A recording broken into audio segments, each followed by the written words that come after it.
بسم الله الرحمن الرحيم. الحمد لله والصلاة والسلام على رسول الله. أهلا بكم مع حلقة جديدة من برنامج ببساطة.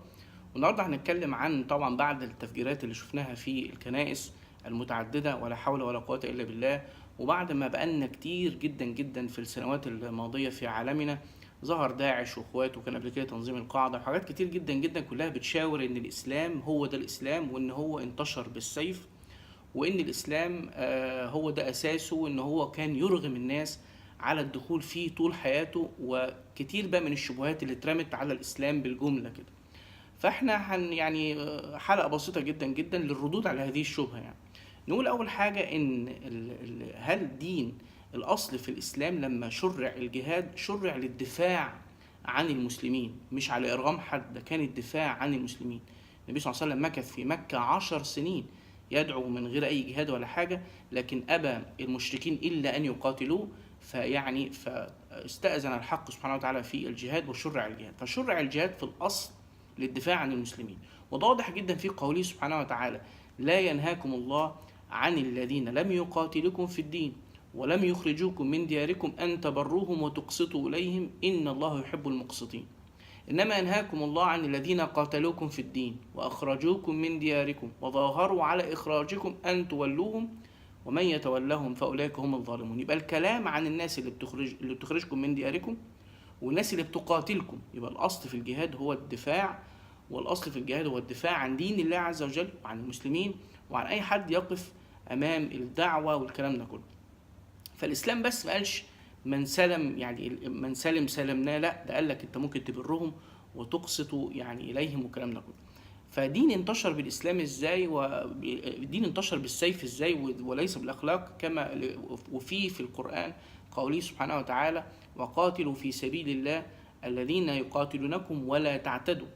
دين انتشر ازاي؟ يعني بالسيف وليس بالاخلاق. وفيه قول سبحانه وتعالى: لا اكراه في الدين.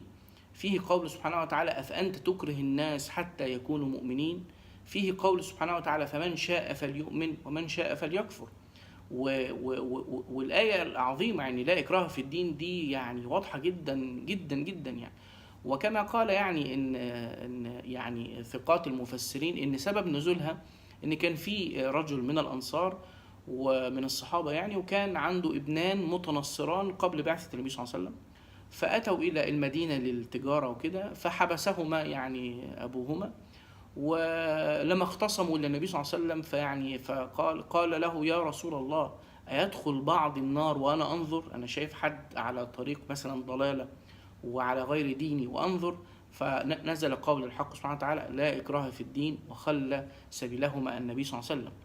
ازاي نقول ان الاسلام انتشر بالسيف؟ واحنا لما نرجع الى السيره ونشوف ازاي النبي صلى الله عليه وسلم كان يأمر، يعني كل ما يطلع جيش كان يؤمر عليه اميرا ويأمره بالآتي: يقول له ان انت لا تغدر، يعني لا تغدروا، ولا تمثلوا بالجثث، ولا تقتلوا وليدا طفلا ولا شيخا ولا امرأة، ولا العباد النهارده الناس اللي بتدمر الكنائس، ولا العباد المنقطعين للعبادة أو العلماء المنقطعين للعلم، ولا الخدم الذين لا يملكون من أمر أنفسهم شيئا، ولا إلا إذا قاتلوا، يعني لو قاتل خلاص ده أصبح جندي أو كان لهم في تدبير الحرب أو الكلام ده كله. ولا تقطعوا شجرة. إزاي نقول إن دين في التعاليم دي انتشر بالسيف؟ حذيفة رضي الله عنه وارضاه لما أراد إن هو يعني يهاجر للنبي صلى الله عليه وسلم، فوقفوا له قريش وقالوا له: هنعديك تروح للمدينة على شرط واحد، ما تحاربش مع النبي صلى الله عليه وسلم. فلما جاءت أول غزوة فراح للنبي صلى الله عليه وسلم قال له: يا رسول الله، أنا وأنا خارج من مكة عاهدتهم إن أنا ما احاربش معاك، العهد ده أعمل إيه؟ قال: لا، يعني احفظ لهم عهدهم ونستعين الله عز وجل عليهم. كيف نقول إن أخلاق مثل هذه، دين مثل هذه، هذا نبي انتشر بالسيف؟ ازاي نقول دين انتشر بالسيف وهو اكتر كلمة في كتابه في القرآن الرحمن الرحيم، بسم الله الرحمن الرحيم في بداية كل السور؟ دين ازاي انتشر بالسيف؟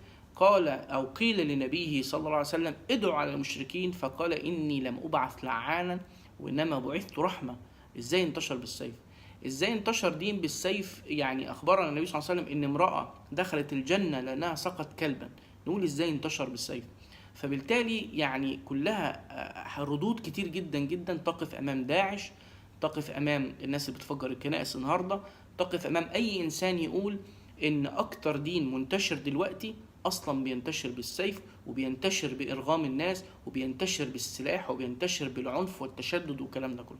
دي كانت حلقه بس بسيطه بتشرح ان احنا عندنا ادله كتيره جدا جدا الحمد لله من الاسلام انه دين رحمه، وانه دين وسطي دي جدا جدا، وان دين ليس فيه غلو، وان دين ما فيهوش ولا تشدد ولا عنف ولا حاجه. انتشر باخلاق النبي صلى الله عليه وسلم، وانتشر باخلاق الصحابه، وانتشر بعدلهم، وانتشر يعني العقيده سويه سليمه عن رب العالمين. اقول قولي هذا واستغفر الله العظيم لي ولكم. سبحانك اللهم وبحمدك اشهد ان لا اله الا انت استغفرك رب واتوب اليك. السلام عليكم.